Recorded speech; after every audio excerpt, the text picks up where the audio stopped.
윤석열 후보 입장에서는 선대위 구성도 매우 중요하지만 예. 뭐 선대위 구성 자체를 어떻게 하느냐, 그 컨셉을 어떻게 잡느냐도 매우 중요한 거 아니겠습니까?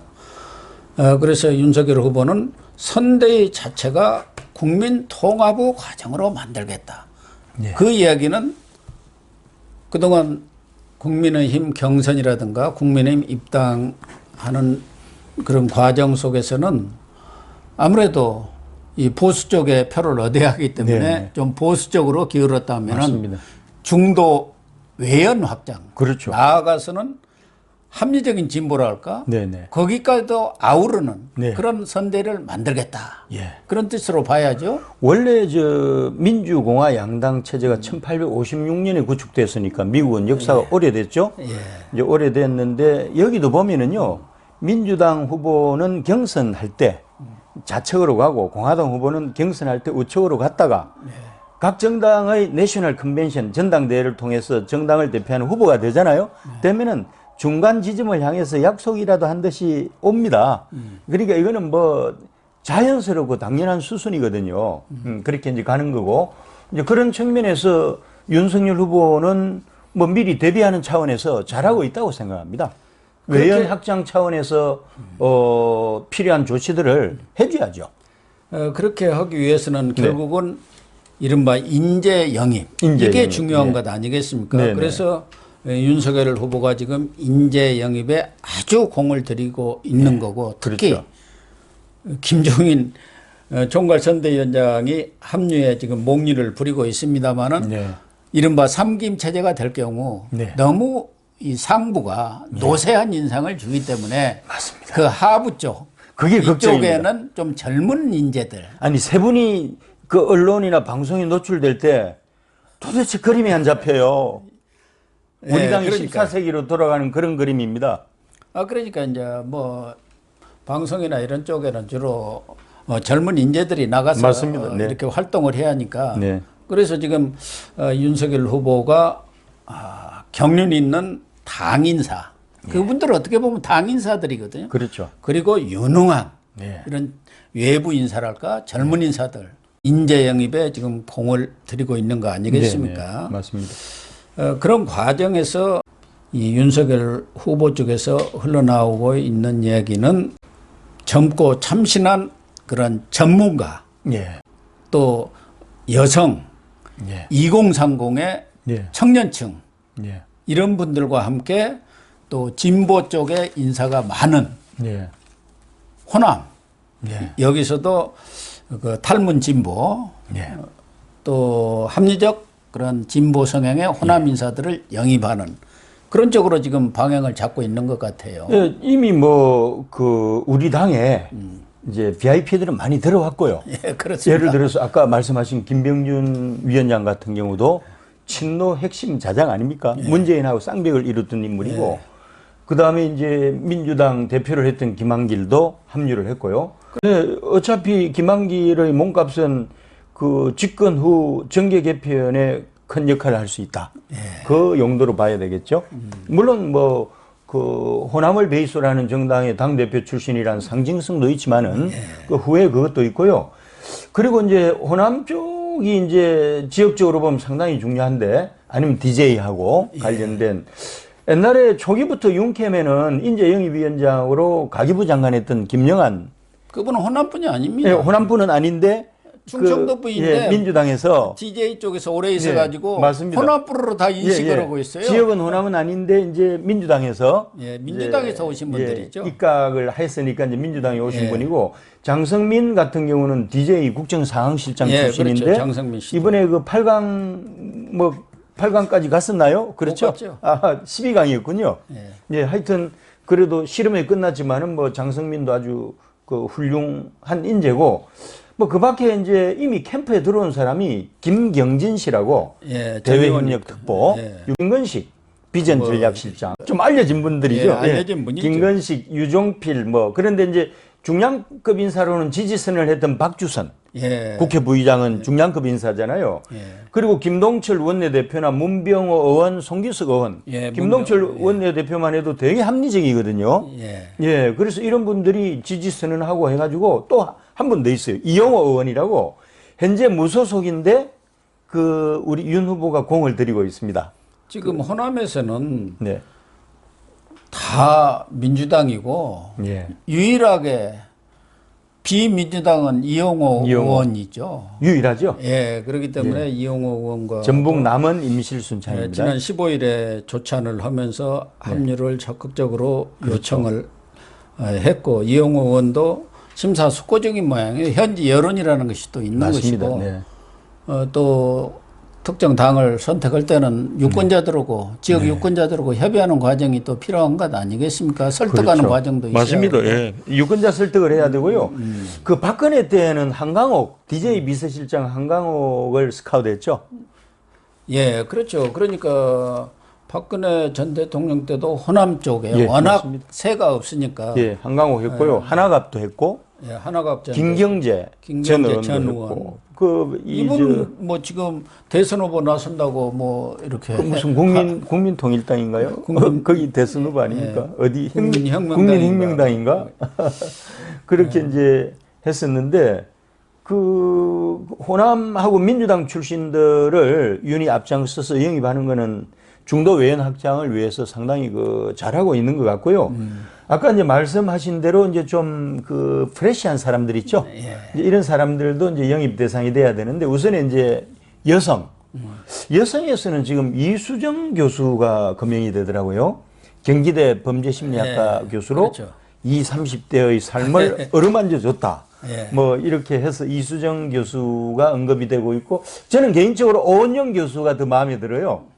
전 대한민국 여성의 멘토를 하고 있잖아요.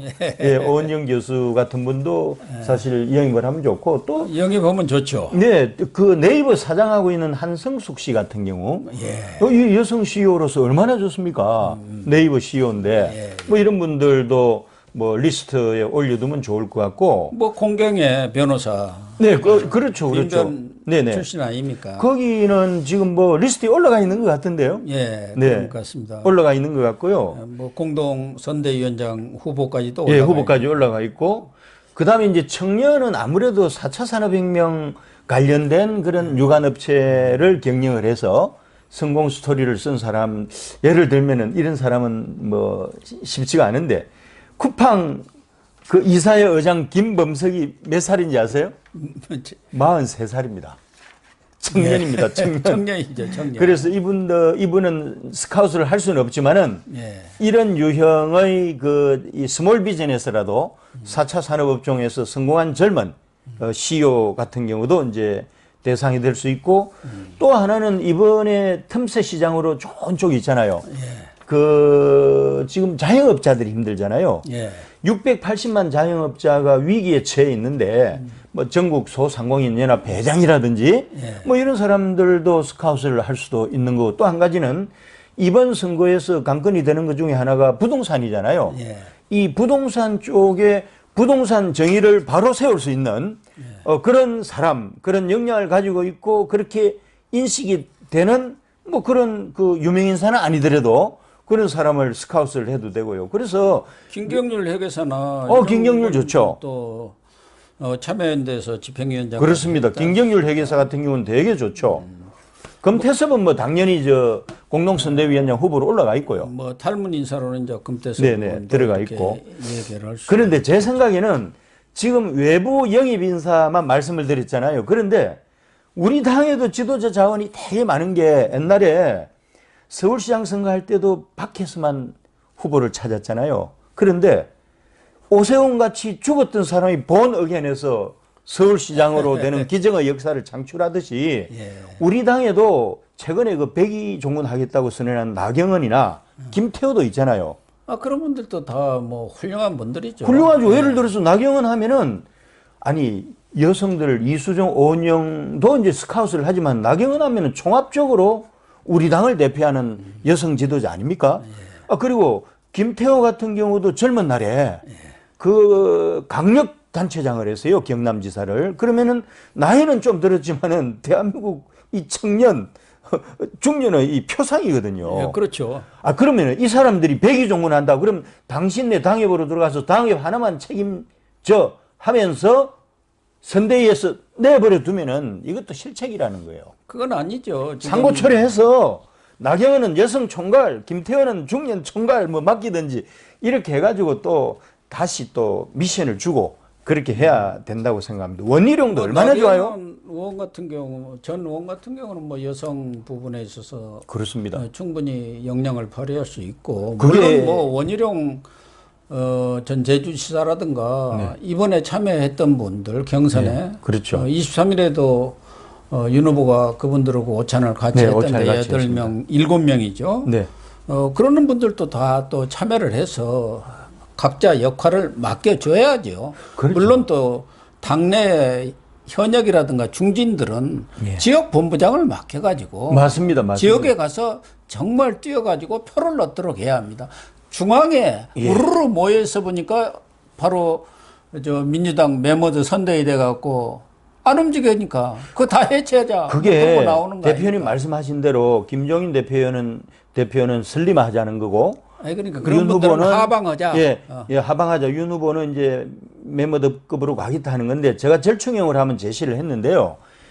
원내 대표를 했거나 강력 단체장을 한 사람들은 전국과 지역에서 되게 인지도가 높아요. 그러니까 이런 분들을 무조건 하방을 하기보다는 중앙의 공동선대위원장 타이틀만 형식적으로 주고 그 다음에 지역 총괄을 맡겨서 또는 아니면 직능까지 맡겨서 예를 들어서 나경원 같은 경우는 그 공동선대위원장은 형식적으로 주고 서울 지역 총괄하고 여성 총괄시키면 되고 원희룡 같은 경우는 뭐 제주도 강원도 지역 총괄시키고 대장동 게이트 총괄시키고 뭐 이렇게 하면 되거든요. 미션을 주면 되는 거예요. 호남의 경우도 지금 최근에 일부 여론조사를 보면은 윤석열 후보가 20% 가까이 나옵니다. 예, 그렇습니다. 한국사회여론조사연구소 그 강주 전라 지역 여론조사 보면은 이제 20.1%가 나오는데요. 뭐 이게 이재명 후보가 58.1%고. 근데 이게 좀 이례적이라고 하는데 저는 이거보다는 한국 갤럽 여론조사가 사실에 가깝다고 보는 게 이재명이 55%, 윤석열 8%. 이게 현실입니다. 아니, 그러니까 지금 유보층이 21%나 되지 않습니까? 예, 예. 민주당도 고민하는 거에 네. 전에 호남에서 보통 8, 90%를 지지를 얻었지 않습니까? 그렇죠. 아무리 안 얻어도 70% 안팎을 얻었는데 예, 그렇죠. 지금 55%밖에 안 되고 유보층이 21%나 될 정도로 나오는 데다가 예. 지금 TK나 PK 이런 경우는 후보를 바꾼다든가 그런 생각이 아주 낮아요. TK 같은 경우는 계속 현재 자기가 생각하는 후보를 지지하겠다.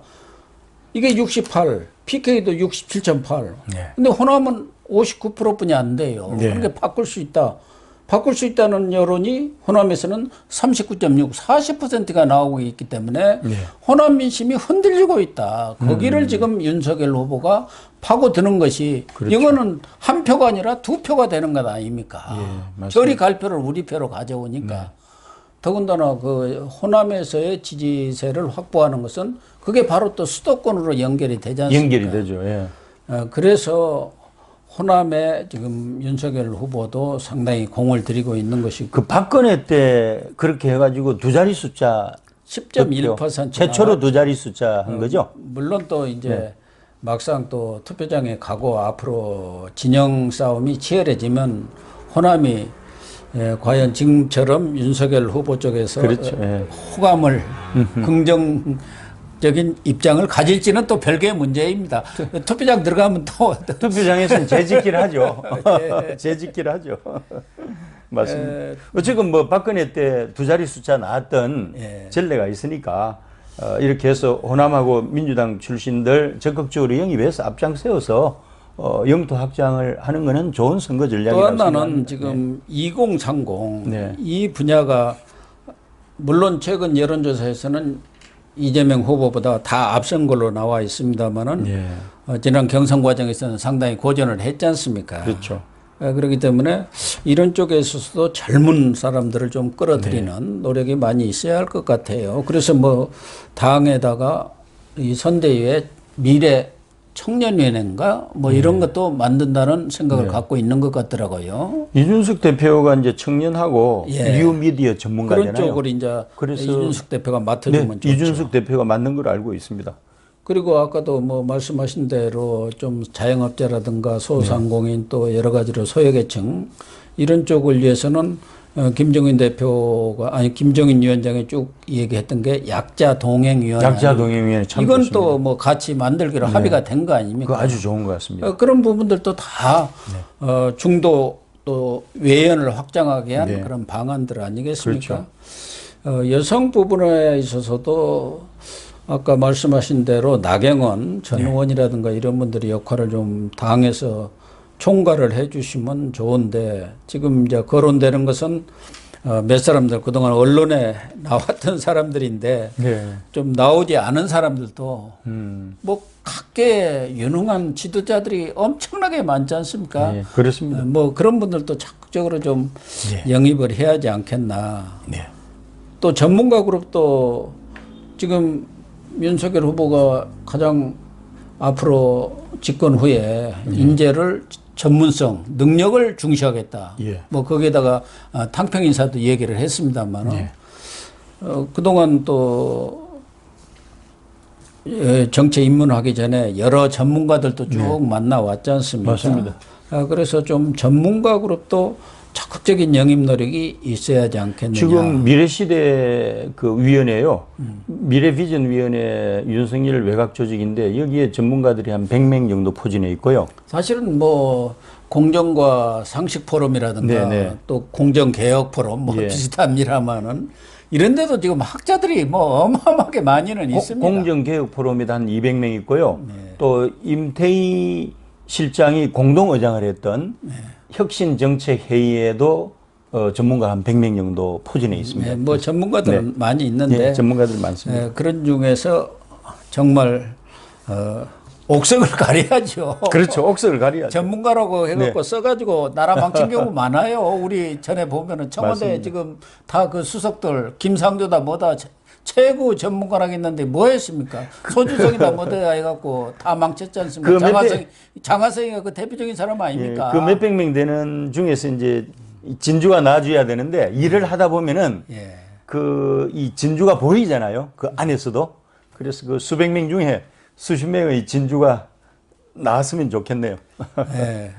그래서 윤석열 후보가 뭐 김종인 전 위원장하고 총괄 선대위원장 합류 문제를 넣고 다소 삐걱거리는 모습을 보이고는 있습니다만 그 문제도 잘 해결되길 바라고 무엇보다도 뭐 그분들이 온다고 해서 국민의 지지가 오는 것은 아니니까 결국은 국민의 지지를 얻을 수 있도록 많은 좋은 인재들을 영입해서 저 당에 가면은 저 당을 찍으면은 나라가 훨씬 나아지겠구나.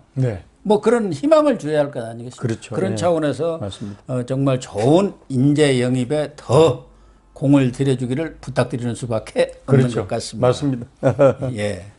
네, 오늘 방송 마치도록 하겠습니다. 시청해 주셔서 감사합니다. 감사합니다.